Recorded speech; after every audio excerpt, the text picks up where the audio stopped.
যত চাই ভুলে যেতে চাই ব্যথা পেয়ে বুঝি প্রেম তাকে বলে না নিভে যাওয়ার ছায়া ছিল যদি মিছে মৃত্যুর আগে নায়ক আলমগীর কেঁদে কেঁদে তার সাবেক স্ত্রী সম্পর্কে কি এমন কথা বললেন যা দেখে ওখানে থাকা সব ডাক্তার কেঁদে ফেলল।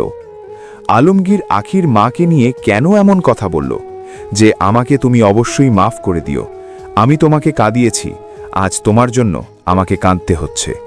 জানি না আমি বাঁচব নাকি, কিন্তু আমার শেষ কথা, হে খুরশান আলমগীর, আমার সাবেক স্ত্রী, আমাকে ক্ষমা করে দিও। যখন তিনি এই কথাটি বলছিলেন তার এই কথাটি শোনার পর ওখানে থাকা ডাক্তাররা পর্যন্ত কেঁদে গিয়েছিলেন। সত্যি নায়ক আলমগীরের এই দৃশ্যটি মানুষকে কাঁদিয়ে দেবার মতো, যে তিনি কেন তার স্ত্রীর সাথে এত অত্যাচার করেছিলেন। তার স্ত্রী অত্যাচার সহ্য না করতে পেরে তাকে ডিভোর্স দিয়ে দিয়েছিলেন। তার একটা ভিডিও সোশ্যাল মিডিয়ার মধ্যে খুব ভাইরাল, যেখানে তিনি তার স্বামী সম্পর্কে বলছিলেন যে আমার খুব তার কথা মনে পড়ে। তো বন্ধুরা, এই আলমগীর, তিনি খুরশান আলমগীর তার সাবেক স্ত্রীকে ডিভোর্স দিয়ে দিয়েছিলেন নায়িকা শিল্পী রুনা লায়লার প্রেমে পড়ে। তো বন্ধুরা, তার স্ত্রী কি বলেছিল কষ্টের কথা, চলুন তার মুখ থেকে শুনে নেওয়া যাক। এই সুন্দরতা শুধু পূর্ণ হয় স্মৃতি এবং কষ্টের স্মৃতিতে। ব্যক্তিগতভাবে ওর ফ্যান ছিলাম এক সময়, এখন না। এখন রুনা লায়লার কারণেই ভেঙে যায় খোশনুর আলমগীরের সংসার। নায়ক আলমগীরকে ভালোবেসে বিয়ে করেছিলেন খোশনুর আলমগীর। লম্বা সময় ধরে প্রেম করার পর বিয়ের সিদ্ধান্ত নিয়েছিলেন তারা। বিয়ের পর তাদের ঘর আলো করে আসে 3 সন্তান। তবে সুখের সংসার বেশি দিন টেকেনি। বিয়ের 8 বছর পরই ভেঙে যায় তাদের ভালোবাসার সংসার। আলমগীর রুনা লায়লার প্রেমে পড়ে যান। শিল্পী সিনেমায় অভিনয় করার সময় থেকেই আলমগীর ও রুনা লায়লার মধ্যে প্রেমের সম্পর্ক তৈরি হয়। আলমগীর রুনা লায়লার পরকীয়া সহ্য করতে পারেননি আলমগীরের প্রথম স্ত্রী খোশনুর আলমগীর। এক সময় তিনি আলমগীরকে ডিভোর্স দিয়ে দেন। রুনা লায়লার সাথে আলমগীরের সম্পর্ক কোনোভাবেই মেনে নিতে পারেননি খোশনুর আলমগীর, এমনকি এখনও তিনি মানতে পারেননি। আলমগীরের জন্য এখনও কান্নায় চোখ ভিজে যায় খোশনুর আলমগীরের। 3 সন্তানকে নিয়ে তিল তিল করে গড়ে তোলা সংসার বালির বাঁধের মতোই ভেঙে যায়। আলমগীর তার প্রথম স্ত্রী খোশনুর আলমগীরকেও কিন্তু ভালোবেসে বিয়ে করেছিলেন। আলমগীর রুনা লায়লাকে বিয়ে করে সুখে দিন কাটাতে থাকলেও খোশনুর আলমগীর কিন্তু কোনোদিনই সুখ খুঁজে পাননি। আলমগীরের সাথে বিচ্ছেদ হওয়ায় পুরোপুরি ভেঙে পড়েছিলেন খোশনুর আলমগীর। বাবা মায়ের বিচ্ছেদ নিয়ে আখি আলমগীর একটি আবেগঘন বার্তা দিয়েছেন। সেখানে তিনি বলেন, সন্তানের জন্য তার বাবা মায়ের আলাদা হয়ে যাওয়াটা খুব কষ্টের। ছোটবেলা থেকে সব ব্যাপারে বাবা মাকে পেয়েছি, সেখানে হঠাৎ করে একজন থাকবেন আরেকজন থাকবেন না, এটা যে কত কষ্টের। আর তারকা পরিবার হলে এটা নিয়ে পত্রপত্রিকায় এত নেগেটিভ লেখা হয়, তাতে কষ্ট আরো বেড়ে যায়। অনেকেই বলতো আমরা 3 ভাই বোন চাইলে আব্বু আম্মুর ডিভোর্সটা ঠেকাতে পারতাম, হয়তোবা পারতাম, কিন্তু আমরা তা করতে চাইনি। দুজন মানুষ যদি বোঝেন যে তারা একজন আরেকজনকে ভালোবাসেন না, একসঙ্গে থাকতে চান না, সেটা আমরা কতটা বদলাতে পারবো? একসঙ্গে থেকে তেতো হবার চেয়ে আলাদা হয়ে যাওয়াটাই ভালো। আব্বু ওনার ডিসিশনের কথা জানিয়েছেন, আমরা তা ম্যাচুরিটির সাথে ডিল করার চেষ্টা করেছি। কখনো তাকে কাঠগড়ায় দাঁড় করিয়ে জিজ্ঞেস করিনি যে কেন। ওই 1.5 বছর ফ্রাস্ট্রেশন গেছে। আব্বু চাইতেন ওনার সাথে থাকি, আম্মুও চাইতেন। আমাদের মন মেজাজ খিটখিটে হয়ে গিয়েছিল, অল্পতেই রেগে যেতাম। এখন সব নর্মাল হয়ে গেছে। আগেও যেমন সব দরকারে আব্বুকে পেতাম, এখনও পাই। যদিও আম্মুর সাথে বেশি থাকা হয়, কিন্তু আমরা আব্বুর কাছেও যেয়ে থাকি। একসময় বিয়ে করব না ভেবেছিলাম, কিন্তু এখন বুঝি জীবনে সেটেলড হওয়াটা খুবই জরুরি। এই সুন্দরতা শুধু পূর্ণ হয় স্মৃতি এবং কষ্টের স্মৃতিতে। বাংলাদেশের রূপালী পর্দার ঝলমলে দুনিয়ায় যখন নায়ক আলমগীরের নামে জয়ধ্বনি, তখন সেই আলোর আড়ালে নীরবে এক কঠিন সংগ্রামে লিপ্ত ছিলেন একজন নারী, একজন কবি, আর 3 জন সন্তানের একজন মা। তিনি খুশনুর আলমগীর। যে পরিচয় তাকে এক সময় দিয়েছিল সম্মান, সেই পরিচয়ের ছায়াতেই ঝাঁকা পড়েছিল তার একাকী পথ চলার গল্প। আজ আমরা জানব নায়ক আলমগীরের সাবেক স্ত্রী এবং সঙ্গীত শিল্পী আখি আলমগীরের মা কবি খুশনুরের সেই না বলা কথা, তার অশ্রু ভেজা লড়াইয়ের গল্প। সময়টা 1970 সাল। দেশের জনপ্রিয়তম চিত্রনায়ক আলমগীরের সাথে বিবাহ বন্ধনে আবদ্ধ হন সম্ভাবনাময়ী কবি খুশনুর। শুরু হয় এক স্বপ্নের সংসার। ঘর আলো করে একে একে আসে 3 সন্তান, আখি, তুলতুল এবং তাজফির। কিন্তু স্বপ্নের সেই আকাশে হঠাৎই জমে কালো মেঘ, ভেঙে যায় সংসার। তখন থেকেই 3 সন্তানকে বুকে নিয়ে শুরু হয় কবি খুশনুরের এক নতুন এবং অসম্ভব এক লড়াই।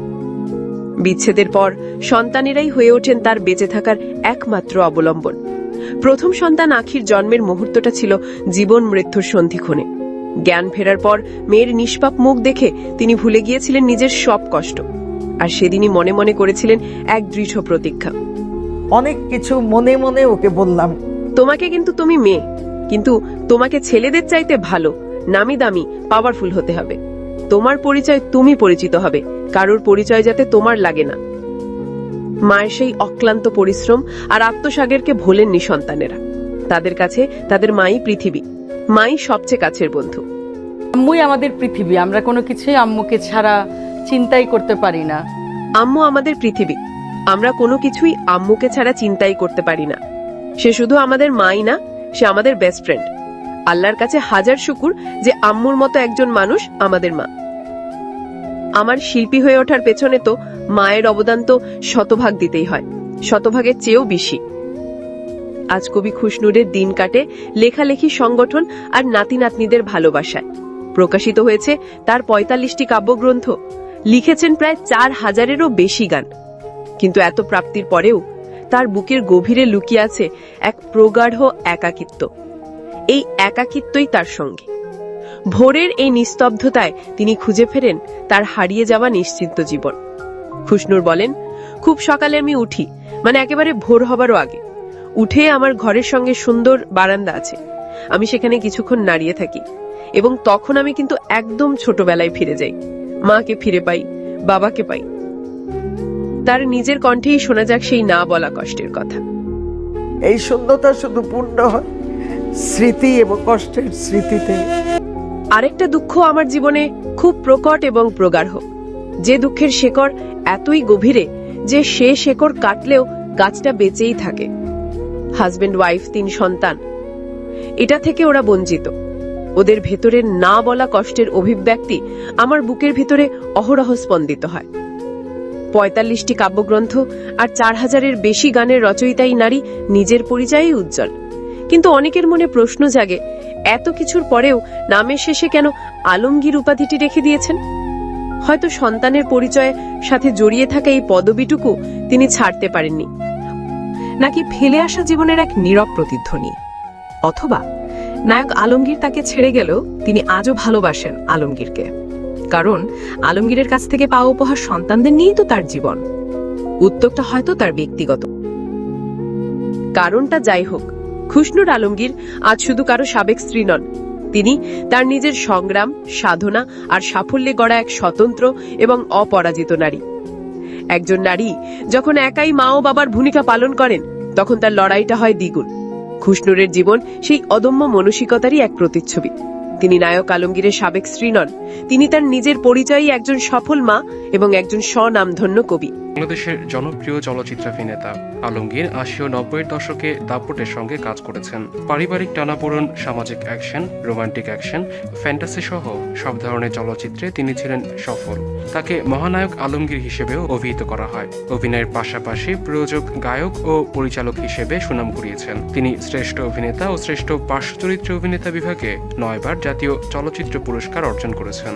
আলমগীর ১৯৫০ সালের ৩ এপ্রিল ঢাকা মেডিকেল কলেজ হাসপাতালের বেডে জন্মগ্রহণ করেন। তার পিতা কলিমুদ্দিন আহমেদ ওরফে দুদু মিয়া ঢালিউডের প্রথম সবাক চলচ্চিত্র মুখ ও মুখোশের একজন অন্যতম প্রযোজক। আলমগীর অভিনীত প্রথম চলচ্চিত্র আলমগীর কুমকুম পরিচালিত যুদ্ধভিত্তিক আমার জন্মভূমি ১৯৭৩ সালে মুক্তি পায়। তার অভিনীত দ্বিতীয় চলচ্চিত্র ছিল দস্যু রানী, যা ১৯৭৪ সালে মুক্তি পায়। ১৯৭৫ সালে তিনি শাবানার বিপরীতে চাষির মেয়ে ও কবরীর বিপরীতে লাবিন শিমলা চলচ্চিত্রে অভিনয় করেন। পরের বছর তিনি আলমগীর কুমকুম পরিচালিত গুন্ডা চলচ্চিত্রে রাজ্জাক ও কবরীর সাথে একটি ছোট চরিত্রে এবং তাহের চৌধুরী পরিচালিত মাটির মায়া চলচ্চিত্রে ফারুক ও রোজিনার সাথে পার্শ্ব চরিত্রে অভিনয় করেন।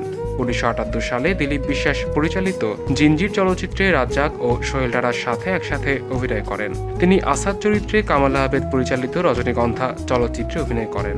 এতে তার সহশিল্পী ছিলেন রাজ্জাক, শাবানা ও অঞ্জনা। 1984 সালে তিনি আমজাদ হোসেন পরিচালিত ভাত দে ও সখিনার যুদ্ধ চলচ্চিত্রে কাজ করেন। দুটি ছবিতে তার বিপরীতে অভিনয় করেন শাবানা এবং এর মধ্য দিয়ে শাবানার সাথে তার জুটি গড়ে ওঠে, যা পরবর্তী এক দশক বাংলা চলচ্চিত্রে রাজত্ব করে।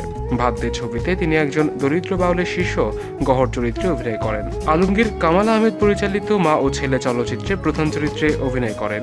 এই ছবিতে দীপক চৌধুরী চরিত্রে অভিনয়ের জন্য শ্রেষ্ঠ অভিনেতা হিসেবে তিনি তার প্রথম জাতীয় চলচ্চিত্র পুরস্কার লাভ করেন। 1986 সালে তিনি পরিচালক হিসেবে আত্মপ্রকাশ করেন। তার পরিচালিত প্রথম চলচ্চিত্র নিষ্পাপ। 1987 সালে তিনি শাবানার বিপরীতে অভিনয় করেন মায়ের দোয়া, দিলীপ বিশ্বাস পরিচালিত অপেক্ষা ও সুভাষ দত্ত পরিচালিত স্বামী স্ত্রী চলচ্চিত্রে।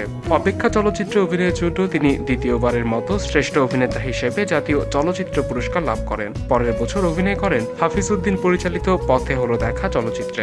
এতে তার বিপরীতে অভিনয় করেন অঞ্জনা রহমান। পরবর্তীতে ক্ষতিপূরণ, মরণের পরে, পিতামাতা সন্তান ও অন্ধবিশ্বাস চলচ্চিত্রের জন্য টানা 4 বার তিনি শ্রেষ্ঠ অভিনেতার জন্য জাতীয় চলচ্চিত্র পুরস্কার লাভ করেন। এ সময় তার অভিনীত অন্যান্য উল্লেখযোগ্য চলচ্চিত্রগুলো হলো 1990 সালের সত্য মিথ্যা, একই বছর রাগা ভাবি, 1990 সালে দোলনা, 1991 সালে অচেনা ও সান্ত্বনা এবং 1992 সালে ক্ষমা। 1994 সালে অভিনয় করেন কাজী হায়াত পরিচালিত নাট্যধর্মী দেশপ্রেমিক, শহীদুল ইসলাম খোকন পরিচালিত যুদ্ধ নাট্যধর্মী ঘাতক ও গাজী মাজহারুল আনোয়ার পরিচালিত পারিবারিক নাট্যধর্মী স্নেহ চলচ্চিত্রে।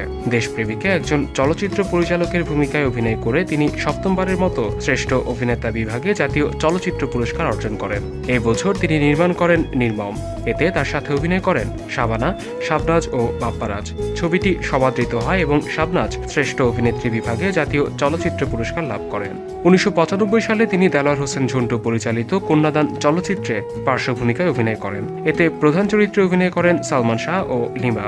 পরের বছর তিনি কথা সাহিত্যিক সেলিনা হোসেন রচিত পোকামাকড়ের ঘরবসতি উপন্যাস অবলম্বনে আখতারুজ্জামান পরিচালিত পোকামাকড়ের ঘরবসতি চলচ্চিত্রে খল চরিত্রে অভিনয় করেন। এছাড়া পার্শ্ব চরিত্রে সোহেল রানা অভিনীত অজান্তে, সালমান শাহ অভিনীত মায়ের অধিকার ও সত্যের মৃত্যু নেই, ইলিয়াস কাঞ্চন অভিনীত দুর্জয় চলচ্চিত্রে অভিনয় করেন। আলমগীর 2010 সালে শাহাদাত হোসেন লিটন পরিচালিত জীবন মরণের সাথী চলচ্চিত্রে আশরাফ চৌধুরী চরিত্রে অভিনয় করে শ্রেষ্ঠ পার্শ্ব অভিনেতা বিভাগে জাতীয় চলচ্চিত্র পুরস্কার লাভ করেন। পরের বছর অভিনয় করেন কে আপন কে পর, হৃদয় ভাঙা ঢেউ ও তার নিজের প্রযোজিত মাটির ঠিকানা চলচ্চিত্রে। কে আপন কে পরে অভিনয়ের জন্য তিনি টানা দ্বিতীয়বারের মতো শ্রেষ্ঠ পার্শ্ব অভিনেতা বিভাগে জাতীয় চলচ্চিত্র পুরস্কার লাভ করেন। 2013 সালে 35 বছর পর এফআই মানিক পরিচালিত জজ ব্যারিস্টার পুলিশ কমিশনার চলচ্চিত্রে পুনরায় রাজ্জাক ও সোহেল রানার সাথে কাজ করেন।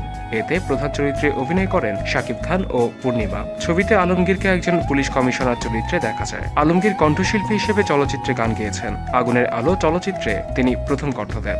এরপর তিনি কার পাপে ঝুমকা ও নির্দোষ চলচ্চিত্রেও গান করেছেন। আলমগীরের প্রথম স্ত্রী ছিলেন গীতিক। তার সাথে পথ চলার এত বছর একই সাথে জার্নিটা কেমন ছিল একটু? টক, মিষ্টি, ঝাল, এক কথায় শেষ। না, না, সেটা তো বলা যাবে না। সেটা মনে রাখ, মিষ্টিটা বলো না, সেটা মনে রাখলে মিষ্টিটা আর হয় না। না, টক, মিষ্টি, ঝাল, এদের আপনারা বুঝে নেবেন। আর মিষ্টি কোনটা, ঝাল কোনটা, টক কোনটা, সেটা পৃথিবীর কেউ বোধহয় হাজব্যান্ড ওয়াইফ পাশাপাশি এত বছর থাকলে আলাদা করে বলতে পারে না, বলা সম্ভব নয়। এই আর কি। একজন রুনা লায়লা আপনার চোখে কেমন লাইফ পার্টনারের বাইরে? যদি অতি সাধারণ একজন মানুষ।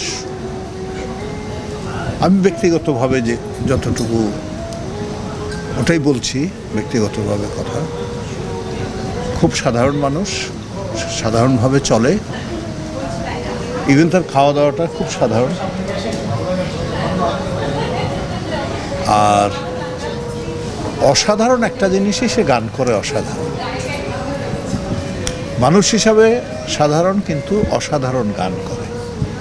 এই কেমন লাগে যখন এই যে অসাধারণ গান দিয়ে ভক্তরা চারপাশে একদম, ওই একটু আগে একটা কোয়েশ্চেন করছিল যে আমাদের প্রজন্ম থেকে আমার দাদা, নানা, বাবা সবাই ম্যামের ভক্ত, তো এই যে তার প্রতি ভালোবাসা, এই বিষয়টা দেখতে বা যখন আপনার সামনে আসে তখন আপনার কেমন লাগে? এটা হয় কি, এটা তো আমি নিজে এক্সপিরিয়েন্সড। তো যেমন অনেকে এসে বলে যে আমার বাবা, আমার মা আপনার ফ্যান। অনেকে এসে বলে যে ছোটবেলা থেকে আপনার ছবি দেখে আসছি। তা তাই বললাম যে আপনার ছোটবেলায় আপনি আমার ছবি দেখেছেন, তখন আমারও কিন্তু ছোটবেলা ছিল, বড়বেলা ছিল না। তো তাদের মানে রুনারও যেমন অনেক ফ্যান আছে, বাবা মা দাদা দাদিরা ফ্যান। এটা যেহেতু ক্যারিয়ার স্প্যানটা অনেক লম্বা, সে গান করছে প্রায় 55